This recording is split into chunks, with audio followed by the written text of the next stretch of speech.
In honor of the veterans who have served our country, both past and present, First National Bank, a Franklin family community bank, proudly sponsors Veterans of the Valley. Since 1862, First National has provided local decision-making and accessibility, as well as banking products and services to Brazos Valley citizens.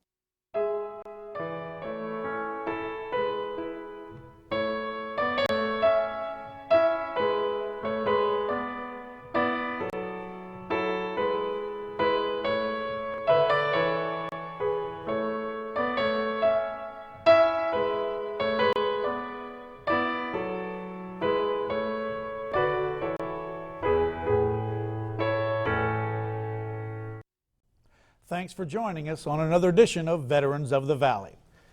He says he's from Evansville, Indiana originally. He notes he was actually born in Danville, Illinois, because that's where the closest hospital was. He played baseball and football in high school, and he was pretty good at it. He lettered for 3 years. He was president of the student council. He married his high school sweetheart, Jay, and they are still together today after 45 glorious years. He's a veteran of the Vietnam War. He flew 213 total combat missions, 113 as a forward air controller. We'll let him tell you about that. Veterans of the Valley welcomes former U.S. Air Force Captain Jerry Congleton to today's show. Jerry, thanks for being here. Thank you for having me. Let's pick it up right. Basically, you got commissioned right out of school. Pick it up from there and tell us what happened. I got an industrial engineering degree from University of Evansville in 1967. And the day I graduated, I was commissioned into the Air Force out of ROTC. I was a volunteer. I was married with 2 children. There was no way that I would have been drafted with 2 children. But my grandfather had served in World War I, my father in World War II, and I thought it was my turn. And I believed in the mission for Vietnam and fighting communism. So you just felt it was your turn and your duty to go? Absolutely. Okay. Go ahead and tell us, where did you end up starting out at? Well, they sent me to Vance Air Force Base. Right. We thought we'd see the world, and they sent us to Vance Air Force Base in Enid, Oklahoma, which is really not seeing the world much from there. It's like God took a fly swatter and smacked the earth, and everything was a section line. And so we used to watch the tornadoes go by when we weren't flying. After Enid, Oklahoma, graduated from pilot training in 1968 in May. We went to, I was selected then for F4s and went to training in Davis-Monthan for radar training. After that, we went to Sea Survival School, where they practiced dropping us out of an LST and floating down to the water and sitting in a raft for an hour to give us that experience. All I know for sure is that I didn't want to eject, and if I was going to eject, I would prefer to do that over water as opposed to over land. We went then to Vietnam, or a Vietnam POW training camp, where they would simulate the tactics that the Vietnamese would use on you if you had been captured. That was quite an experience in itself. The basic thing that I learned out of that was that I did not want to be captured. The bottom line is you don't want to be captured. I do not want to be captured. Because the mind games that they could play with you in just 72 hours were unbelievable to me. And I knew that again, was not one of the things that I wanted to do. So before I'd ever check out of an F4, it was going to be absolutely last resort because of the situation.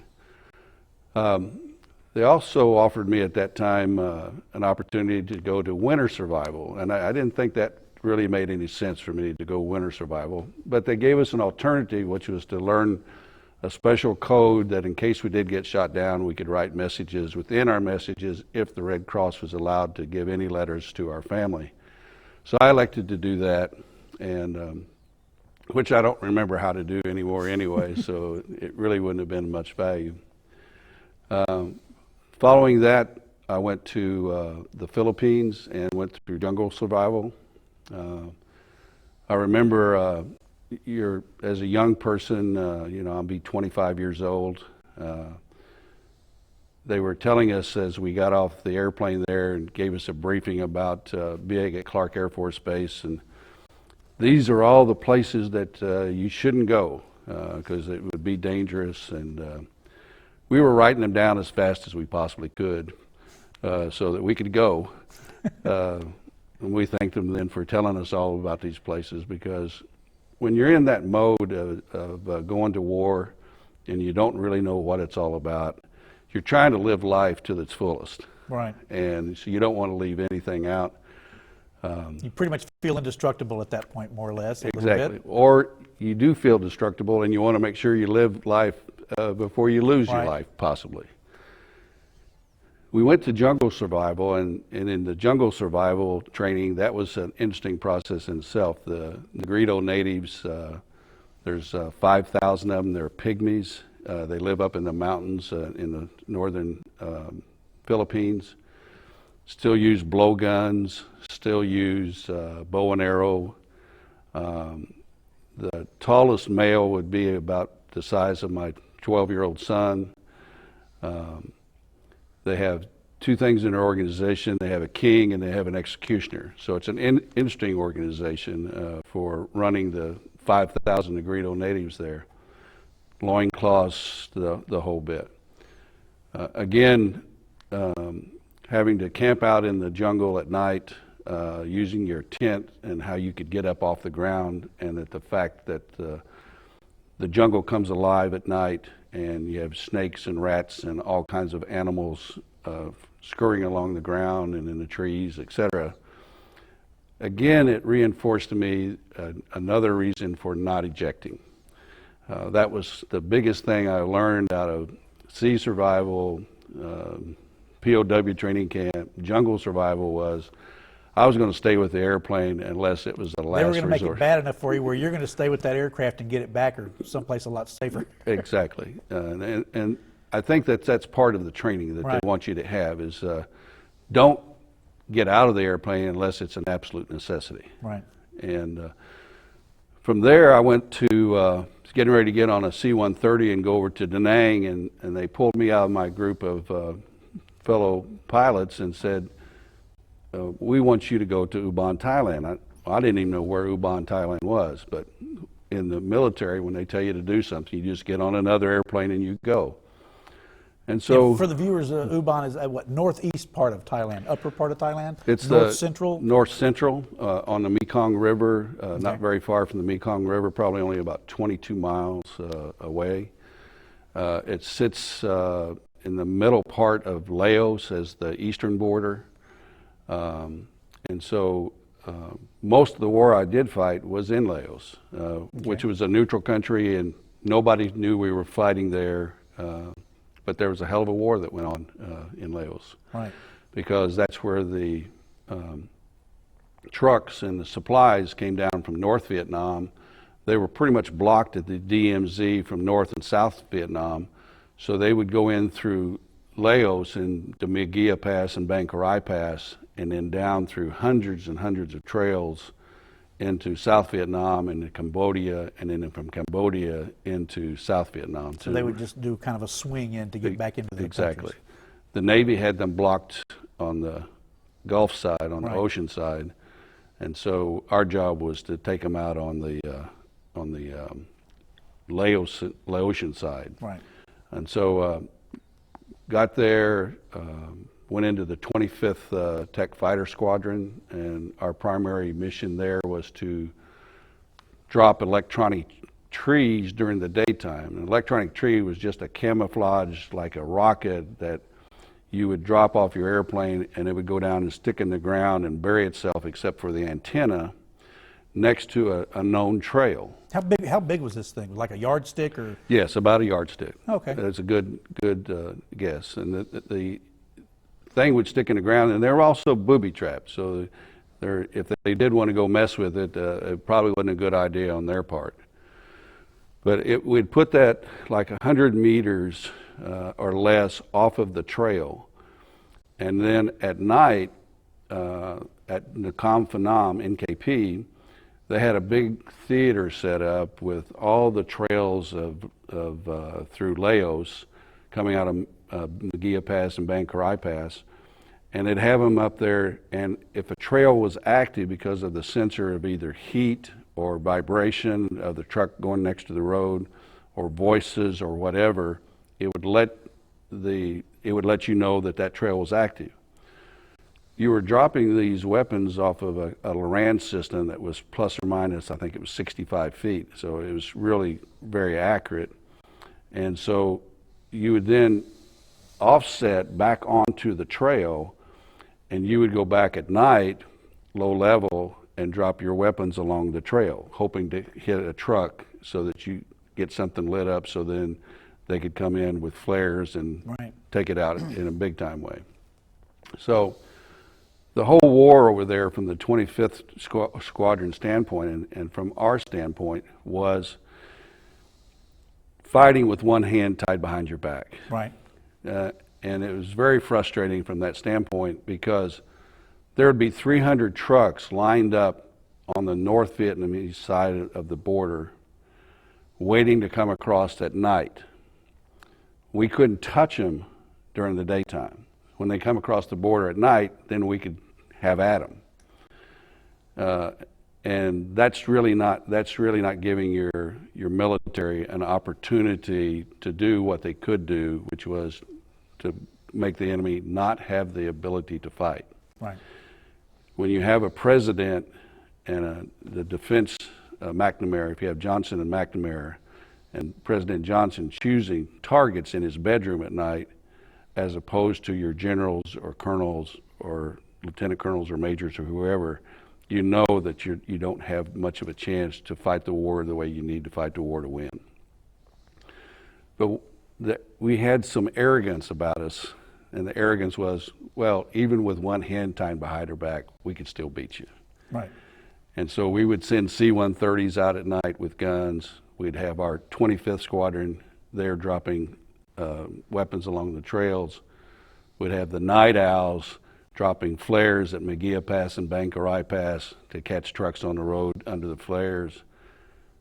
Even with all that, the interdiction was somewhat successful, but not successful enough to win the war. Right. And that was a very frustrating thing about that. Sometimes we would turn off our responder and go low level just into North Vietnam, not legally according to the rules, but just to see how many trucks there were. And that's the reason why I can verify that there were 300 trucks. Mm-hmm. We counted them. Right. So that you was... You could see them, you just couldn't touch them. Couldn't touch them. Couldn't blow up their Right. bridges, couldn't blow up their dams, flood the country. So it was a very politicized, political type of war, trying to fight the war in the media instead of trying to fight the war the way they fought the war in World War II or World War I, which was to win the war. And that was frustrating. It was still a war against communism. People forget that we were fighting communists, that we end up stopping communism in Southeast Asia. There was not any more after Vietnam. No more countries were taken over by communism. We lost 58,000 soldiers. They lost 2 million people. They lost 20% of their population. So that, to me, is, yeah, we're the losers. Right. In my view, we did not lose. We stopped communism, and that's what we were supposed to do. And that's the reason I was there. People forget that we had a Cuban Missile Crisis in the early 60s, that we stopped communism from coming to Cuba from the standpoint of having missiles there only 90 miles from our shore. We stopped Che Guevara in Africa. We stopped Che Guevara in South America. So to me, it was all about fighting communism. And also the North Vietnamese and the Viet Cong are terrorists, in my view. They were the worst terrorists, much worse than what you see today in Iraq and Afghanistan and Al-Qaeda. There was no doubt in my mind who the enemy was, and that they were the worst. Much like the Khmer Rouge in Cambodia. Absolutely. What they did to their people is unbelievable, and it gets no press whatsoever. Mm-hmm. And that was frustrating. You flew the F-4, was that the D or E model? I flew the C's, D's, and E's, Oh, all of but them. in Vietnam it was primarily D's. The D model? Okay. And the D had the external gun and had rocket pods or weapons. It could carry 2,200 500-pound bombs. It could carry missiles. So it had a multiple role. It had the bombing role, it had air-to-air role, and it had air-to-ground role. It was pretty much the workhorse of, It of was, the war at that and time. it was the best plane that we had at that particular time. 58,000 pounds. It was a huge plane, lots of power, put out a lot of black smoke, made a lot of noise, but it was the best we had, and it served us well. We've got some pictures. Let's go to those, and you can maybe tell us a little bit about the F-4. Yes. Because I think we've got a few shots of you standing with, I guess that would be your bird that you're with. Actually, this is the T-38 from pilot training. This is the last jet I flew in pilot training. They still use those today, don't they? You still use them today. And my grandkids are amazed that they still have an airplane that they're using today that I flew those years ago. They expect to be a prop plane or something with Exactly, two wings. yeah. And they're actually amazed that we actually had colored pictures, colored photos in those days. That's a picture of me standing in my hut at the VOQ or BOQ for our officers' quarters. Picture of elephants in the background that had a lot of kind of tapestry in Thailand. And you can see from that picture, I'm a slim young man as compared to today. It reminds me of a story that my wife did with me, and I got all excited about Iraq and Afghanistan, and I thought that I could still do it, and I started driving faster and taking corners faster, and my wife told me, I told her this rush I was getting, and my wife has a way of humbling me and bringing me back to earth, and she said, why don't you go in the closet and put your flight suit on if you can still get it on, which I couldn't, and run around the backyard and I'll shoot at you with a pistol. So it kind of let me know that my day had come and gone, and so that's the way that turned out. Okay. What's this picture of? That's a picture of me standing next to the F-4. And the big intake behind, that's the ladder that you climb up into the F-4. That's with all my gear on, my survival kit, my weapon, 38, your emergency radios. You usually had 2 of those. You usually had some water bottles, your survival knives, and the ability to take care of yourself if you do get on the ground. Right. And so that's a picture of the group of forward air controllers called the Wolf FACS, FACS standing for Forward Air Controller. I was in the Wolf Pack, which is the 8th Attack Fighter Wing, and these are 7 crews that served as the Wolf FACS. We were the FACS forward air controllers for the 8th Attack Fighter Wing, or anybody that was sent into Central Laos. We controlled Central Laos. Nothing was put in bomb-wise into Central Laos during the day that we did not direct. That you guys didn't know about. We directed it. Right. We marked the target. Our airplane, as you can see there, it has missiles on it. It has the center-mounted gun, and it has a rocket pod. And the rocket pod was there to shoot individual rockets with a white smoke, because they make a white smoke. And you would shoot that at the target. That would mark the target for the 4 airplanes that were above you at 10, 12,000 feet. Once they see the target, then they would roll in. We would stay around 1,200, 1,500 feet to 2,500 feet so as not to get into gunfire from AK-47s above that, but below what 23 millimeter and 37 millimeter guns could do. That was kind of our safe zone. That was our hopefully safe zone. Okay. As safe as it could get. Exactly. And we would stay in that area around the target and all through Central Laos. And you memorized Central Laos like the back of your hand. I'm at the peanut karst. I'm at the alligator head. Everything had a name. If you could see a piece of ground, you knew where you were, and you know that when you went down, you could turn left or right and not hit a karst. You just you became so familiar with it because you spent 3.5 hours a day on your mission.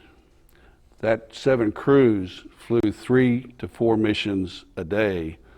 One would be off administratively or rest and recuperation or whatever. So my missions in the 25th Squadron that ranged from 40 minutes to an hour and 20 minutes. My missions with a forward air controller were 3.5 hours with 4 or 5 refuelings because we're burning up a lot of fuel when we're down low to the ground, have it at 500 knots, moving back and forth, jinking the airplane. So you burn up a lot of fuel, and that's that 3 to 6 Gs. And like if my trunk weighs 100 pounds, 6 Gs means that when I was pulled 6 Gs, my trunk weighed 600 pounds. That's the reason my back got into That's a heavy load. That's a heavy load. More than my back wanted. Right. This is a picture of the Champagne flight, my last mission, 213 combat missions. Also this is actually the colonel's girlfriend giving me a kiss. He's sitting there. He's standing there on the left-hand side. And Jay knew all about this. Yeah, right? Jay knew all about this, and she would be happy with this from the standpoint that she knew I was coming home. Right. And so, in 10.5 months, I flew this 213 missions. 113 of those as a forward air controller. I got over 500 hours of combat time. Tell us what each of these medals are. Well, the blue and white one there is the Distinguished Flying Cross, and the one on the right is the Vietnam Medal. And that's the one with the yellow with the three red stripes. And the one with the blue and the orange, that is the Air Medal, and that's the one that I have 17 Air Medals. We call them 16 oak leaf clusters, the Air Medals. Mostly people would get an Air Medal for flying 25 missions, but we were getting them for every 7 missions because of the length of our mission and the high visibility of the. We lost an airplane out of those 7 crews. We lost an airplane every month. We lost a crew every other month, and so it had a lot more visibility in terms of risk. And the hardest phone call I ever had to make was when I came back from R&R back in the States and told my wife that I was joining WFAC. After I told her how crazy they were in the mission and that I would never do that, the day I got back they asked me to join and I couldn't refuse. I just don't think I could ever live with myself from the standpoint of if I let someone else take that job when they wanted me and they thought I was one of the better ones. If something happened to that individual, I don't think I could have lived with myself, right. So I had to step up. Right. Now, this picture here, I believe you've left Nam now, and yes. This is? This is in our squadron in Bitburg, Germany. I was in Germany for 3.5 years. I'm an aircraft commander. That is Mike Smith, a fellow fighter pilot. He served 2 tours in Vietnam, one in a Goonie Bird, and then the other as a F4 pilot. And we're going to Cambrai, France for the NATO Tiger meet. All the squadrons, all the Tiger squadrons in NATO for the fighter squadrons get together once a year. This is a meet in Cambrai, France, where Mike and I were representing the United States. This is a lady. Is that the plane right there that you flew? Yes, that's the F4. And you can see it's a pretty big airplane and quite a workhorse, as you said. So the NATO Tigers get together, and it is a happening. All the fighter pilots trying to outdo the other fighter pilots, trying to outfly them and outdrink them and whatever. And so it's a wild session. They hold their own little Top Gun. Exactly. Yeah. And we've got to talk about this picture. This is my wife when we were on rest and recuperation in Hawaii. You can tell she was my little blonde hippie at that time. And 45 years we've been together with 3 children and 6 grandchildren, the 7th on the way, and 2 step-grandchildren. And she had me laughing when I met her when she was 15, and she still has me laughing today. That's great. You can't get any better than that. Yes, sir.